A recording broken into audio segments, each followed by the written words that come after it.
I'm going to have my mic further away from me from now on. Yeah? Because I talk louder than you. You do. Yeah. You're like more soft-spoken. I think that's what it is. So it'll help me to... This still sounds good. You really project. Well, you talk as if we're in a restaurant and we're being polite. I talk like we're in a podcast studio and I'm passionate and I got stuff to say. I'm passionate. I'm just more of a soft-spoken gal. No, you are. You are. Maybe I'm the one that's just over the top loud. But I'm so excited for our guest today. We got a referral from our great friends, Mike and Ariane. Yes, shout out. Shout out. They are on parent duty for the first time in their life. Congratulations, baby Ava. Jinx. Yeah, I was watching their stories today, and Mike was holding like a net full of dirty diapers. It looked like. Really? Yeah, so that's just going to be a journey in itself. The next step of being a parent, but they have been huge supporters. It's great when you have friends that support your dreams and what you're doing. And Mike and Ariane have always been awesome. And they have a friend, Zach, who is a brain health advocate. Yes. And it was Ariane that wrote you initially. Was singing his praises. And on our show, we want to, like we've said before, bring inspiration, entertainment, and education. And in the mental health field, education is what we need more than anything. Yep. And when we looked up Zach and we saw just how wonderful he is as a human being, the way he speaks, the way he communicates, and then his story was so touching. So powerful. And so important to speak about. Yeah, because he was diagnosed with OCD, obsessive compulsive disorder, in 2016. And he brought us on this journey of his story and his anxiety and his depression. And this episode really means a lot to us because I know there are so many people, maybe it's you listening, maybe it's someone you love, who is dealing with anxiety, who's dealing with OCD, depression, some sort of brain health. And especially with the pandemic, everything going on more than ever, I think we're all feeling the feels, and it's so important to get that conversation started and know you're not alone. And when you guys hear Zach's story, this was one of my favorite podcasts. Well, just because we learned so much. We learned so much. It was eye-opening, and I'm so excited for all of you to see it, to check him out. He is awesome. And also to comment below and let us know what you feel comfortable sharing. You don't have to share any personal stories, but just if you have questions after watching the episode. But we're just so grateful we got to meet him. Yeah. And in a selfish way, this is one of my little perks of having the podcast that I love, is that you get to meet incredible human beings and build connections because you're having meaningful conversations. Yep. And so we're very grateful to have him. So we're going to cue that up in just a second. But I want to kick it over to, I think I'm going to, you want me to take it today? I think today you have to do it. CBD for Life. For life. Our sponsor, CBD for Life, they've been with us since December, and CBD for Life has been helping me with my aches and pains. Oh, yeah, more than ever. More than ever. I haven't actually done the bath bomb yet, because I'm not really a bath-taking kind of guy, but to be submersed in a CBD-like product to help with like aches and pains and inflammation would be great. You have to do it. It's so good. Well, I think I actually might do that. I got a bath would be really great for me. But what I'm holding here is the infamous foot cream. And the great thing about this, for those of you, I think I've preached about this before, I have sciatica pain, and I contribute it to this IT band in my left leg. And I rub it out. And I use the CBD body lotion, or even when my feet are hurting and I use it, it just really helps with the aches and pains. It's a female-founded company. It's third-party tested for potency. You can check them out, cbdforlife.us. And they also released a hand sanitizer spray, which is awesome because it doesn't dry out your hands. I know that we're all putting a lot of hand sanitizer on lately, and this is great because if you do it like 10 times a day like we do, sometimes it can dry out. Absolutely. But this hand sanitizer works really great. So they have a plethora of amazing products, and they were kind enough to give us a code.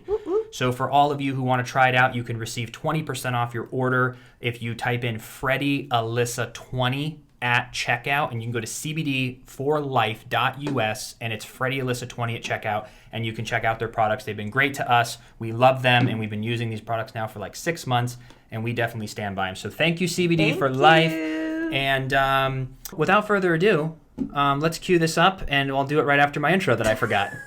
You would think after 100 and some episodes that I would get better at the introduction, and I've gradually gotten worse. Blew it. Done. Deep breath. Welcome, everyone, to the Freddie and Alyssa Show.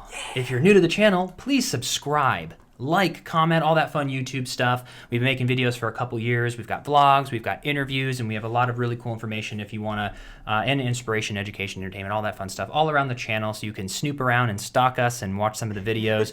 But be sure to like and comment, and we appreciate that so much, so thank you for stopping by. But without further ado, I want to cue up this interview. Yes, guys, we have Zach Westerbeck. Enjoy. Like, I guess there's a lot of different directions I know. And I read a lot of different stories per se, but just kind of your moment, like just all of it. Just give us the good stuff.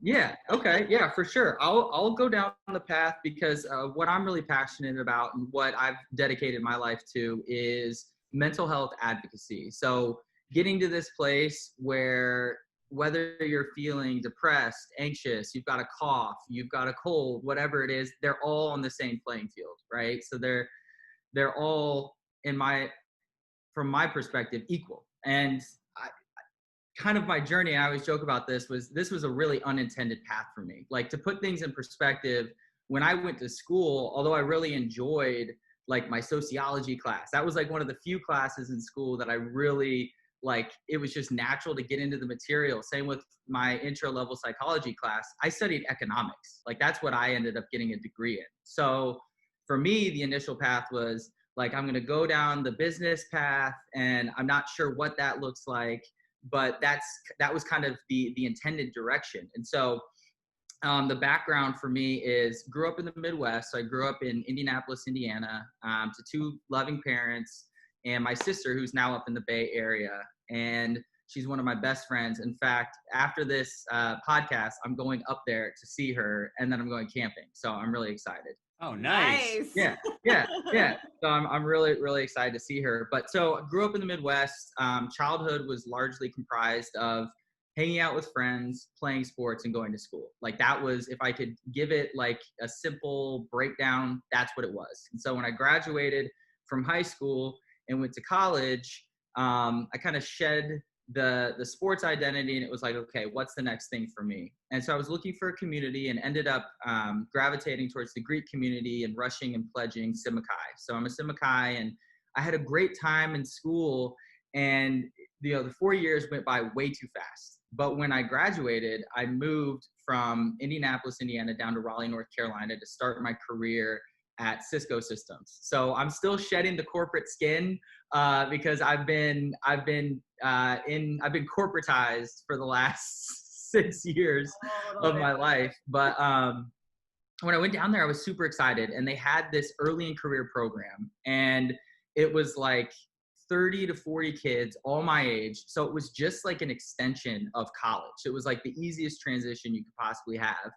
And it was amazing. It was like, basically go to Cisco school for 8 hours a day, and then meet up with each other after school, I just called it, after work, and like work out, hang out, just like, it was just such a cool opportunity. And things were amazing for like the first 8 or 9 months. And I remember it was like end of October, early November, where I started to wake up with some physiological symptoms that I hadn't really experienced before in this capacity. And so I was waking up with what felt like a drum line in my chest. I had sweaty palms, dry mouth, and racing thoughts. And as, you know, gosh, I can't remember if I was 22 or 23, but regardless, as a young man right out of school, I don't know what's going on. I'm like, I don't know what this is. I'm kind of like, I just know that I don't like it. And so I've made all these new friends. I've kind of cultivated this identity of, and now there's a label for it, but toxic masculinity, just in terms of not expressing your emotions, just kind of, I wouldn't say hard exterior, because I consider myself a nice person, but just not in touch with that side. And so all of a sudden I'm like, what is going on here? And I know that I don't like this, but I want to get rid of these feelings. I don't want anybody at work to know about this. And so I kind of just told myself, you know what, I just need to get a couple good nights rest, you know, kind of some of the standard stuff, and this will go away. Well, it wasn't going away. And so by the end of 2015, sorry, I should have put a year on it. By the end of that year, which was 2015, I'm kind of starting to panic. And I'm like, I don't know what's going on here. And I went on this like exploratory men's retreat, and that just blew the top off of what was going on. And all of a sudden, and I'll get into more detail here in a little bit. All of a sudden, these emotions are like turned up tenfold. And I'm like, okay, I'm going to take the month of January in 2016, and I'm going to flip my brain back. That was the term. I'm going to flip my brain back to the way that it was before all of this started to happen. And the way that I'm going to do that is I'm going to go to work. I'm going to go to the gym. I'm going to sit in the steam room and sweat out all the toxins from 4 years of partying. I'm not going to drink one drop of alcohol, and I'm not going to smoke weed. So everybody knows this. I talk about this all the time. I used to smoke a ton of pot. I don't anymore. But anyway, so that was my idea, right? I'm like, okay, this is how I'm going to cure myself. So, every day is kind of ticking by, and I'm working this plan, and I'm getting results, just not the results that I'm looking for. And by the end of the month, not only had my symptoms of anxiety, now looking back, understanding what it was, anxiety intensified and gotten worse, but a second emotion had crept in, and that was depression. And I don't know if either one of you have felt depression, or, I'm sure in the line of work that I do, I know for a fact that people are going to tune in and be like, I've felt that, and that emotion sucks. Oh, like yeah. It is just terrible, and it takes the wind out of your sails. And all of a sudden, in the matter of like 2 to 3 months, my world has just been switched. And I'm like, I'm almost kind of like in this shock of like, what just happened? Like, how did this ramp up to this point where now all of a sudden I'm struggling to get out of bed in the morning. I have no confidence in myself. I feel like 1,000,000 pounds are weighted down on me. I'm having these intrusive thoughts, which I'll unpack here in a little bit for you. And you can feel free to ask any questions you want. I'm a very open book. And I'm anxious through the roof to the point it's like paralyzing me. What just happened? Like, where did this just come from? And so I went into panic mode, and I'm like, all right, let me just try everything under the sun. Maybe I need to sit in the steam room until I'm about to pass out. Like, my brain is resetting itself. Like, 4 years is a long time of partying hard, Zach. Like, you gotta, that brain needs a really solid reset. So I'm like, just be patient with it. Like, get through it. I'm trying to change the diet. I'm substituting in and out of, coming in and off of substances. What do I drink? Do I not? Do I smoke? Do I not? I don't know what's going on. And so as every month is ticking by, one thing is very true that I'm denying to myself, and that's that I'm getting no better. With every day that passed, I was getting worse. And I distinctly remember one day I was driving into work and I was crying, which had become quite the norm. So I would get up. I was living with 2 roommates at the time. I would eyes would be bloodshot. I'd be struggling to get on my clothes, put on my, my corporate attire, and get out the door to go to work on the sales floor. That's what I was doing. I told you I got a degree in economics, figured I'd go down the business path and kind of figure it out from there. And so I'm crying in the car on the way to work, and a thought pops in my head. And the thought is, you can kind of just mop this all up real quickly if you just weren't living anymore. And that was the first time that I had a suicidal thought. At the peak of the suicidal thoughts, I was thinking about suicide from the moment I woke up until the moment that I went to bed. So this was on the way to work. This was sitting in a corporate meeting with your manager and a client and a team member, and you're trying to do your job and have a conversation with a customer or get something done internally. And I have this, it's like 2 dialogues at once. Like, I'm listening to what you're saying, but I'm also thinking about how depressed and anxious I am right now in this meeting, how I'm depressed and exhausted, and that I'm thinking about suicide. And so as this starts to unfold, I'm falling now into the trap that a lot of people fall into. And that's why I do the work that I do, that I've lost control of my brain and there's no coming back from this. And so there was this one peaceful moment in every single day for me. And it was when I would get home from work, I would drop my stuff on the ground, like, thank God I just got through another day. And I would go out onto the balcony. We lived on the 4th story of this apartment complex. I had 2 other roommates. I think I told you this.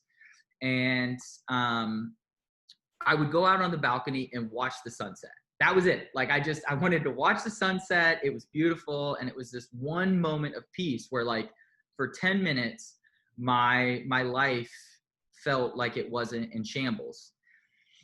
And so I'm standing out there this particular night and I'm looking around and I'm just taking in the scenery, right? Like the Raleigh skyline, which is very humble skyline, is in the back, and it's, it was just nice to look at. And I'm looking around and I look down at the parking lot below where all the cars were parked in our complex. And a thought popped in my head, and it was like, if you throw yourself over the edge right now and go face first, you can get the job done. Like, you can end this misery, and you can basically get out of this. It's like a get out of jail free card, right? And I stepped back from the railing. I remember it so vividly. I stepped back from the railing, palms immediately become sweaty, heart is beating through my chest. Tears welding in my eyes, and I fall because I had the door open back into the apartment, and I fell back into the apartment and immediately curled into the fetal position and bawled. And I don't even know how long I cried for. Could have been an hour, to be honest. And it was like one of those things where I knew that my roommates weren't going to be at home, and I just hadn't let myself cry the way that I did that night. And I just confronted this reality that if I didn't really do something and quit pretending like something wasn't going on, that I wasn't going to make it. Because when I thought that, and the thought that kind of kept getting me back to the same place was, when I looked down the road 5, 10, 15, 20 years from now, this wasn't what I signed up for. When I was in college, going to school and having carefree fun, and when I took the road trip down to Raleigh, North Carolina, and was having a blast in the program, I wasn't thinking that far ahead. I was thinking, at most the week or two in advance. And now all of a sudden I'm confronted with this really dark thought of like, am I going to feel this way forever? And if I am going to feel this way forever, I genuinely, at my core, do not think I can do this. I don't think I can do this. This is the most painful thing I've ever experienced. And I say this to this day, I would never wish those feelings on my worst enemy. Never wish them. It would be too torturous for them. And so I ended up calling my parents that night. And between, choked up tears, I told them, hey, and of course I'm trying to play it cool. I'm like, yeah, I'm having these thoughts. They're kind of like suicidal in nature, but it's cool. They're not, there's not that many of them, and blah, blah, blah. And I just remember there was this long pause on the other end of the phone, and they're just like, son, like, this is out of our scope. Like, we think that you need to start the process of seeking help. And that was the first time that it ever dawned on me, just because it's not talked about. It's starting to become more talked about, but back in 2014, 15, 16, people weren't having these conversations, not at a meaningful level. It never dawned on me to go to a mental health professional and start to get this sorted out. And so I got permission that night, and the next day I started calling around, and I had my first appointment. It did not go well. She had the best intentions on the face of the planet, but she was not specialized in what I needed. And so I eventually, through a series of Google searches, found out, okay, I think that this is what I have, and ended up going to see a psychologist in Raleigh, and she specialized in OCD. So I sat down and we had a 5-minute conversation, and she was like, you've got obsessive compulsive disorder. And the good news is it's very treatable. It's not curable. It's chronic. There's no surgery. There's no medication that's going to go that you're going to be able to get to make this go away. But you can, through hard work, get your brain to a manageable place. And so it was really weird. It was really, really weird leaving the doctor's office that day. It's almost, I can only imagine it being like the person that goes in and finds out that the tests came back and they have cancer, because it was like getting the chronic stamp is a really scary stamp to get. But that was the start of the journey. And so I started talk therapy right away. I personally never took medication, but have no problem. Again, I have no issues with people taking medication, especially if they need it. And yeah, I started on that journey. It took me many years to relearn my brain, learn to love myself again. I hated myself. I hated my brain.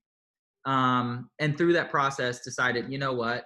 If I could come from a privileged background, if I could come from, even just in my own job, having the resources to pay for proper therapy, I can't imagine what it would be like for somebody that maybe doesn't come from the same situation. I need to go into advocacy. And so I started doing that work in 2018, and I've been doing it ever since. Wow. I mean, first and foremost, thank you for being vulnerable and just laying your story out, because getting this conversation going, and even looking at someone like you, like you had your job that you went to college for, you seem like such a lovely, amazing, great person. And it just shows anxiety, depression, all of that can creep into any individual, no matter what. So thank you, because I mean, what a story, truly. More of those stories need to be shared, and that's why as soon as we heard your story initially, and because we've dealt with it in life, like we have like spouts of it where you just for some reason, like a couple weeks, you're just like, everything's great in life. I'm so thankful. I'm grateful. People are healthy. Like, why don't I feel good? Yep. I guess like I have a few questions with the whole process. Is what do you think? So you never had any thoughts like in high school or college, like everything was just, you were the man, you were feeling confident, good, friends, having a good time, living in the moment. And then there was just a shift that happened? So great question. So, and I have a feeling I know where we're kicking we're hitting the puck to, right? I'm going to skate to the puck. I'm going to get there, right? Okay. Well, I'm going to meet you at the puck. So to this day, they can't scheme like I'm as an OCD advocate as well. So like brain health is what I call it. So we need to start looking at the brain as an organ, and we can unpack that here in a second. But overarching advocate, but then OCD advocate. And a lot of people reach out to me and they're like, these are the signs, these are the symptoms that I'm having. And because I'm not a clinician, I can't diagnose them, but I can say, from my experience, it sounds like it might be this. And a lot of my friends will be like, can I just go get my brain scanned and they'll be able to tell me? Or like, can I get my blood drawn and they'll be able to tell me? And the reality is right now, no. The answer is no. So we are treating a pandemic, right? Because depression and anxiety have swept across the world. I mean, in first world countries, it's exaggerated, but that's because we have ample resources and voices to be able to say, I don't feel well, and not have to be worried about like getting prosecuted like you could in some other countries, right? Or just completely ignored. So like these issues are happening everywhere. But and that's why we go into the fundraising side and everything like that. But there just needs to be so much more research and development poured into this industry. We haven't had a great development come out of this industry since the 50s. So like, why can't we scan the brain? Why can't we pull a blood sample and understand, okay, definitively, without a doubt, this is the type of condition you're dealing with, and these are the things that we can do to treat it. And so that's where we want to get to.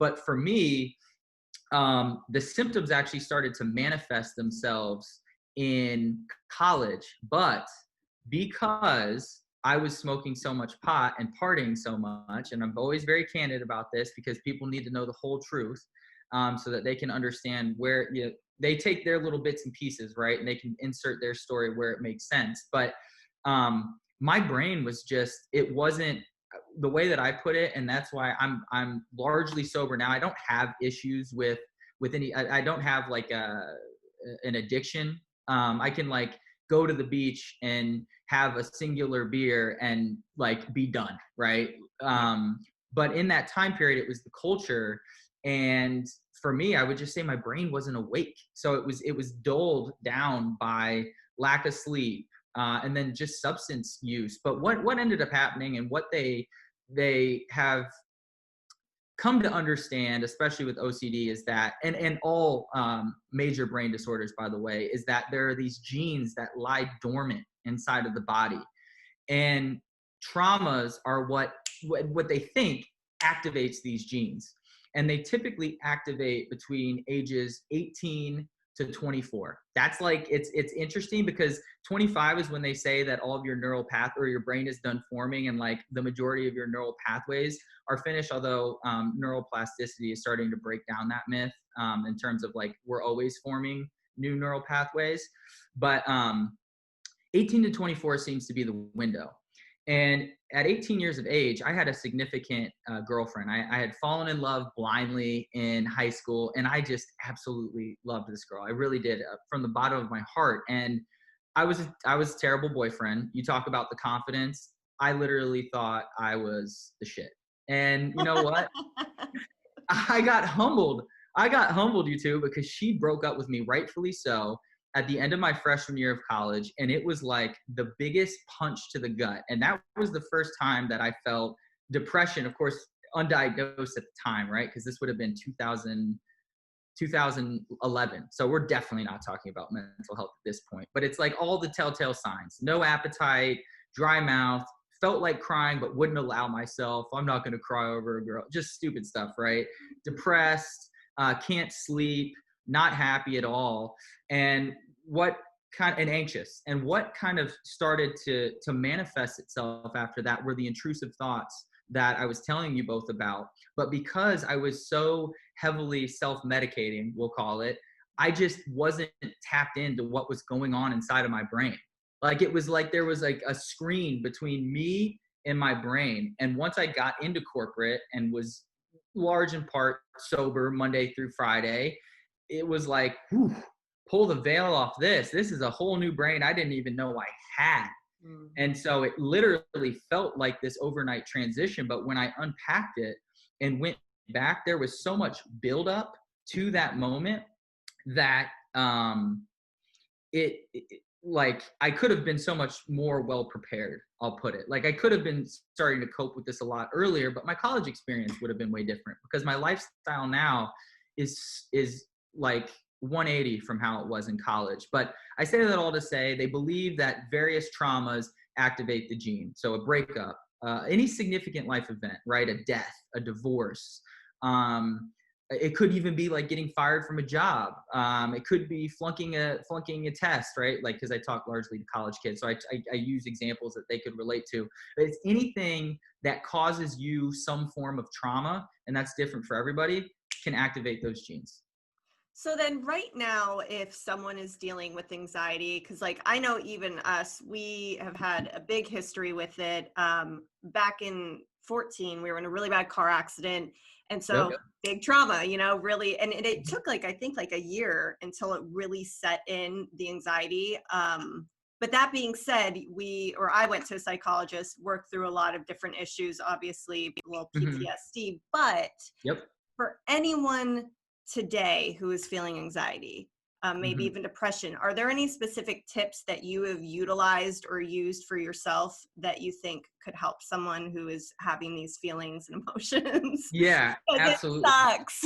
I know. And I really appreciate you sharing that, but that's a great example. A car accident that happens to people all the time. And especially in the OCD community, where one subset of intrusive thoughts are the fear of crashing and dying, or crashing and killing somebody else.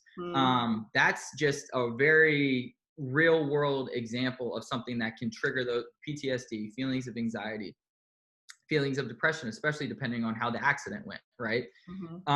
But in terms of tips, the number one thing that we want to do is break down the barrier first to entry. That is still, in 2020, The biggest thing holding people back from seeking help is the stigma against mental health. Over 50% of people don't seek help because of the stigma. They're afraid of judgment.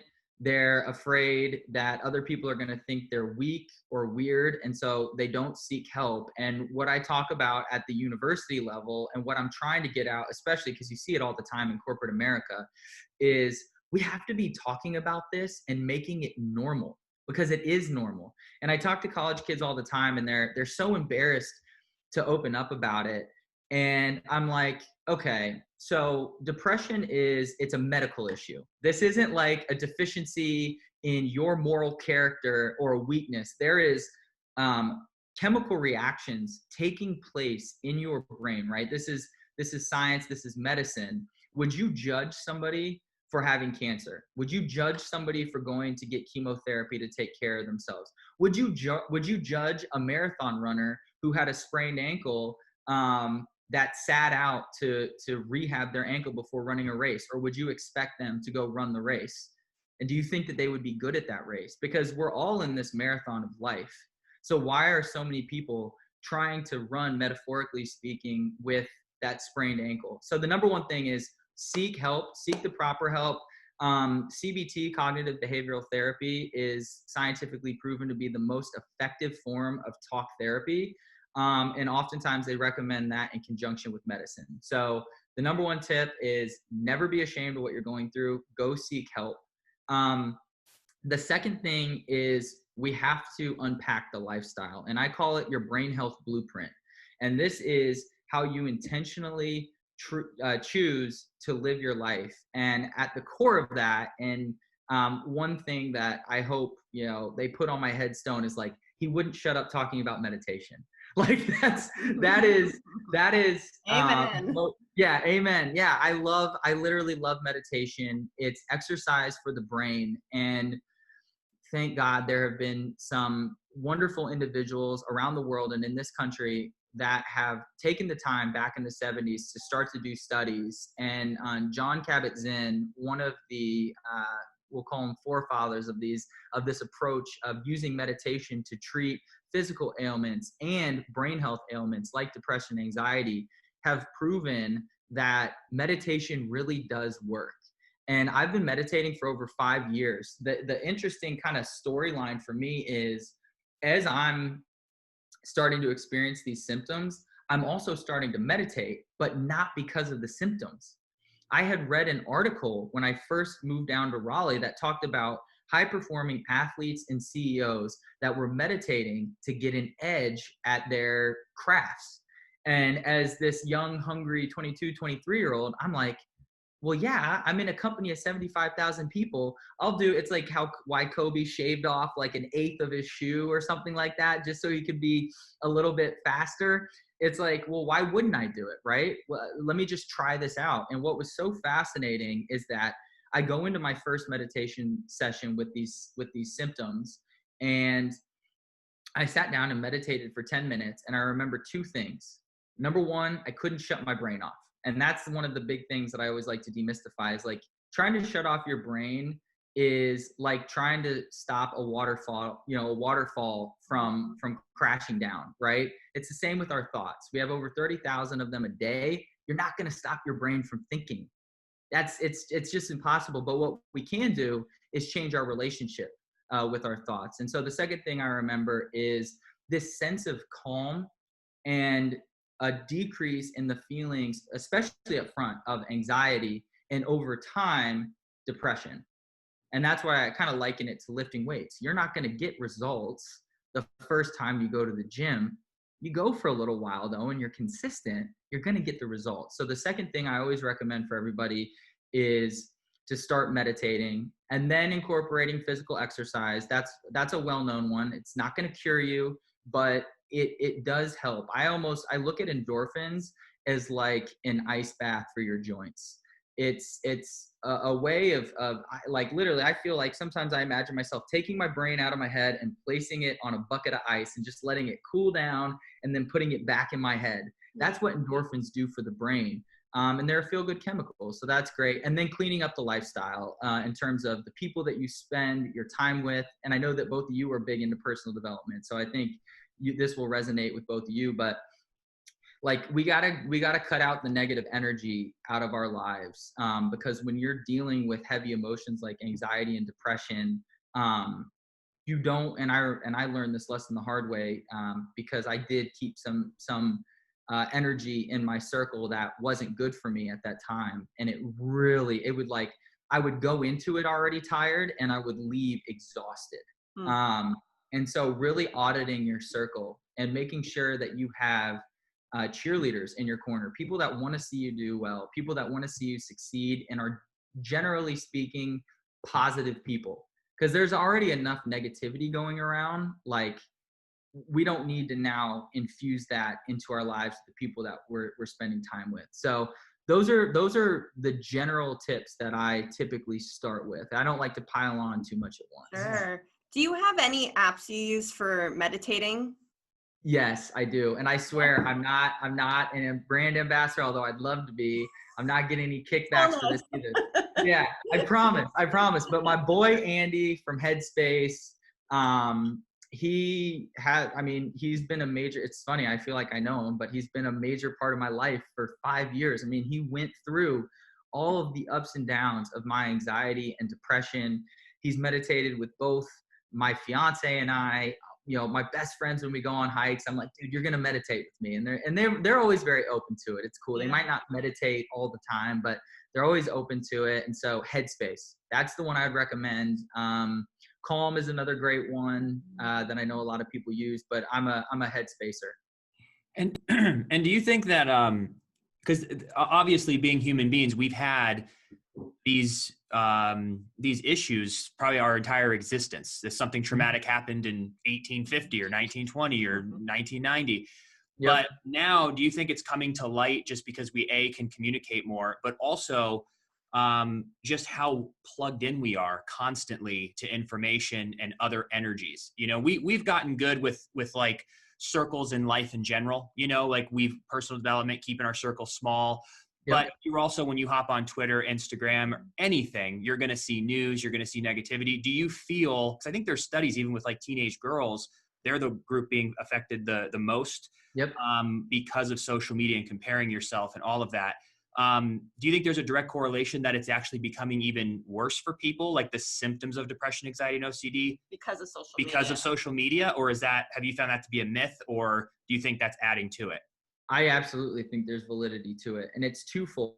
So they're still trying to unpack this because it's a new field of study. But the first part of it is when you look at teenagers, first off, they're getting less sleep. Oh, I should have thrown that in there as the other one, because we're not getting enough sleep as a society, and I can't believe that slipped my mind.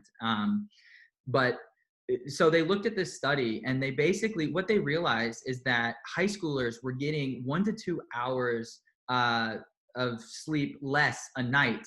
And as a result of that, that was adding up over time. And so teenagers who should be getting, honestly, at that age, developmental age, 9 to 10, are getting 5, 6, 7 hours of sleep. And so the brain is just getting so much less sleep. And the scientist who I read his book, his name is escaping me right now, but he has a great book on sleep, and we're still unpacking all the benefits. But generally speaking, we know that your brain needs to fall into REM. And with all the caffeine we're consuming, alcohol and marijuana, like when those substances are in your body, you are not going to fall into REM. Now, if you drink a cup of coffee in the morning, it should be out of your system by bedtime and you can fall into REM. But REM is where we are. It's think about like plugging your Tesla in at a charge station. Like, we have to hit REM to recharge the batteries in our brain, and we're just not getting to that point. So number one is they're coming out and saying, okay, generally speaking, we're just so plugged in on these devices, like you said, that we're basically neglecting our sleep. That's number one. Number two is they're trying to understand what the impact of actual blue light is. Like we know it's messing with our circadian rhythms, but we don't know to what extent. And then the last part is the content, right? So if you are somebody who is maybe a little more predisposed to sensitivity or emotions of insecurity or low self-esteem, and then you jump on social media and there's a lot of hate speech, maybe that's a bit on the extreme end, but even just offhand comments, right? How can that add up over time? And so that is what we're seeing. And to your point, we are so plugged in now. I mean, we are so addicted to technology, and I've been auditing myself over the last couple of weeks, and I just jump from one device to the next. And it was like unknowing at first. And now I know, and it's crazy. It's like I wake up, first thing I grab, phone. Go to the bathroom, come back, phone. Now I'm in front of the laptop. Then I'll be in front of the TV to unwind. And so then I'll be in my car listening to music. And it's not enough to just sit and listen to the driving sounds. My brain has got to be constantly consumed. And so there's a lot of scientists that think that we're just being like basically throttled with technology and over information 24/7. And that is causing that's having an impact. Because even too with the pandemic, when everything first started, I was on Twitter nonstop all day, every day, just refreshing what's going on, what's happening, what are the numbers, anything. Yep. And there's just so much going on now. And I feel I'm almost desensitized a little bit because I see so much happening. And that kind of really freaks me out for the future of what can happen if we evolve in that sense, where we're, not as sensitive to huge issues that happen. Well, don't you believe we're living through, I think we're going to look back though, and this whole decade and the next decade, we're living through the invention of social media, and we don't know what it is. So we're probably going to look back how people used to smoke or people used to, XYZ, fill in the blank. And I think it's a good thing. I love social media, but you're right. Auditing, paying attention, meditating, getting sleep, and maybe like having, maybe a few hours a day to look on it. But that's all, it just seems like that's all contributing to the anxiety. Yeah. But I don't know if it's because I'm getting older and life's getting more serious or whatever it is, but I have this similar story to you where growing up, I mean, I was invincible. Like I had this, I'm invincible. Everything was easy. I never felt a bit of anxiety. Like I could speak on a stage of 1,000 people, walk out there. People were And then as we had a few tragedies in our life, and then we came out of that, I've been starting to get hit with, because I'm aware now of like, oh, wow, things won't always be perfect. And I had to start rethinking, and that's why getting into personal development has helped. But you've really inspired me to want to really go talk to somebody too, because I went to a psychologist for a few weeks, and I think it was like your experience as well, where I didn't relate with her very well. It wasn't a chemistry. And that was my first experience. So I kind of was like, she gave me some pointers, but I didn't feel comfortable. And so, and do you feel that something like an online these days is still just as good of having to go talk to somebody? Or do you think there's any value in it having to be person to person? Or can you utilize these new companies that you can speak through like Zoom and stuff for talking to somebody? So from my personal experience, I've always done in person, but from people that I've spoken to, they do say that because I feel what's interesting, and there's a phenomenon right now where they're talking about how we're not getting the full hit of oxytocin that we get when we're connecting, but I do feel connected to both of you. Like I can sense that you're both listening, that you're genuinely curious, that you want to know more. So I feel heard, which is really important for human beings. So from what I've heard is that people are saying that, teletherapy, using video conferencing, that it does work and it works well. It would have worked for me for OCD. I'm sure of it. Like the talk therapy, the way that they conduct talk therapy would have worked. So if the barrier for you is like, I just don't want to get in my car and drive, I would say try the teletherapy method. And just talk things out. Yeah, because sometimes it's also hard too. Like I found, even growing up, I always used to go to my parents for advice. And then now that I've gotten older, I almost feel like this might be wrong, but like I don't ever want to burden them or make them anxious about my problem or my anxiety. And I don't ever want to call and burden a friend. Like I always look at it that way, which probably isn't right. But being able to talk to a stranger who doesn't have any skin in the game, if you will, I feel is like a really cool thing. But it's It's a nice feeling too. It's a good you can feeling, just yeah. go and talk, and they're not judging you, and they're just there to help. So. And then also too, what's your, it's interesting the cost of it. Like you mentioned too, that you had the means to do so. Yeah. Because mental health or psychologists or psychiatrists, are they traditionally covered under any sort of healthcare, or that's not, is it? Is that an issue that people are having if you don't have the means to pay for it? Yeah, absolutely. I mean, people who don't have health insurance are absolutely going to be paying out of pocket unless you go to a community-based healthcare provider. And in that case, they'll I don't want to say that they'll have free services, but they'll have heavily reduced services. Medicaid funds a lot of those services, so you can tap into it that way. But it's a really backwards approach when you pay for mental health. So you pay out of pocket the whole thing up front. That gets passed through to the insurance company, and then you, by the way, you, the person who's depressed, anxious, suicidal, then has to haggle with the insurance company. That's the system that we have right now to get your money back. Oh, wow. Dang. That's the system right now. And it's broken. And so that's, big part of advocacy for me in 2020 was going to be going to Capitol Day in September and petitioning for a better system. We need a better system. Somebody who's anxious and depressed and suicidal does not need to be on the phone for 2.5 hours going back and forth over documentation, over the type of coverage that you had, how much money you're going to get back, when you're going to get it back. I mean, I wouldn't get my money back refunded for months. So somebody who's on the edge and financially and with their brain health, I mean, you talk about putting yourself into a hopeless space. So it needs to be fixed. And that's just the reality. And then what do you think? And then what do you think we can do to help, get the word out there that to get rid of this stigma, to allow people? Are there different resources? Is it just talking about it openly? Is it the more people that talk about it, the more the stigma goes away? Is that what's going to allow these systems to change, even with the way we have to pay for it, or the way that you're able to even have therapy in general? Yeah, well, I mean, and you two have been absolutely plugged in on the Black Lives Matters movement. I've been watching both of you. Look at them. Look at that movement.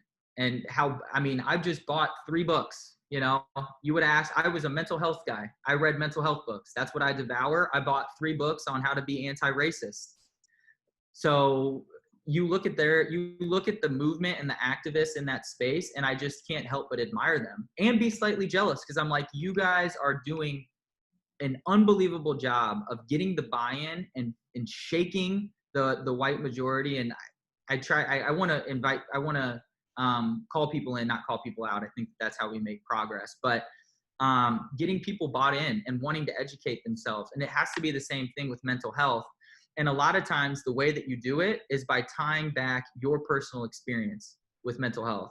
And we've all got, I think a lot of us, especially as the white majority, have friends that are Black, brown, people of color, that we can relate to them, and we can maybe put our friend under the knee of Officer Chauvin and say enough, and start the process of education and wanting to make change at a policy level. And it's the same thing with mental health.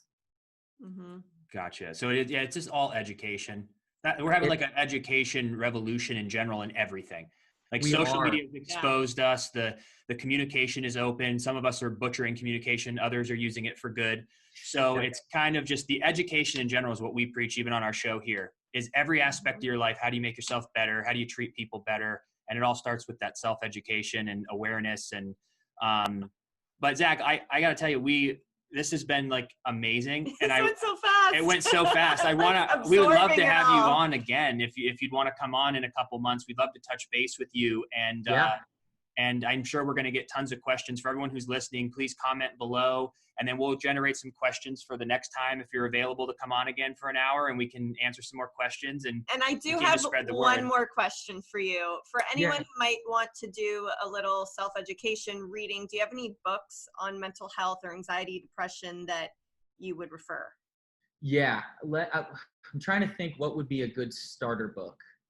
There would have been a book that I had in mind, but I've kind of backtracked from that book. There are a ton of resources, and my website's getting revamped right now. So if they go to zachwesterbeck.com, they can see like the articles and the books that I'm reading, and the ones that I recommend. Off the top of my head, I want to give the right answer, because the book that I would have said, I've actually kind of taken a step back from that book after learning some more. But if they want to learn more, they can go to zachwesterbeck.com. The website should be fully revamped here in a couple weeks, and they can see, again, all the articles I'm reading, the books I'm reading, everything like that. Perfect, man. Yeah, we'll put all your links down in the description too, so people can follow you on Instagram and the books and your website and all that. But we appreciate you sharing your story and giving us all this info. And we're wishing you an awesome day, man. It was a pleasure meeting you. Have a fun trip with your sister. Thank you so much. Yeah, I had a blast with you too. You two are great. And you make, I don't know if the other people have told you this, but I really felt like you were both like really locked in and just listening. And in some of my interviews, I can tell that they've got the next question teed up, like ready to go. And I felt like you were both you were there to listen. So I really appreciate that. Oh. Thank you for giving me the opportunity. Oh, thanks, man. It's all you. You're very engaging. So you sucked us right in. So both of you too. So thank you so much. It was a blast. And yeah, we'll talk soon. All all right, Zach, have a good one. Bye.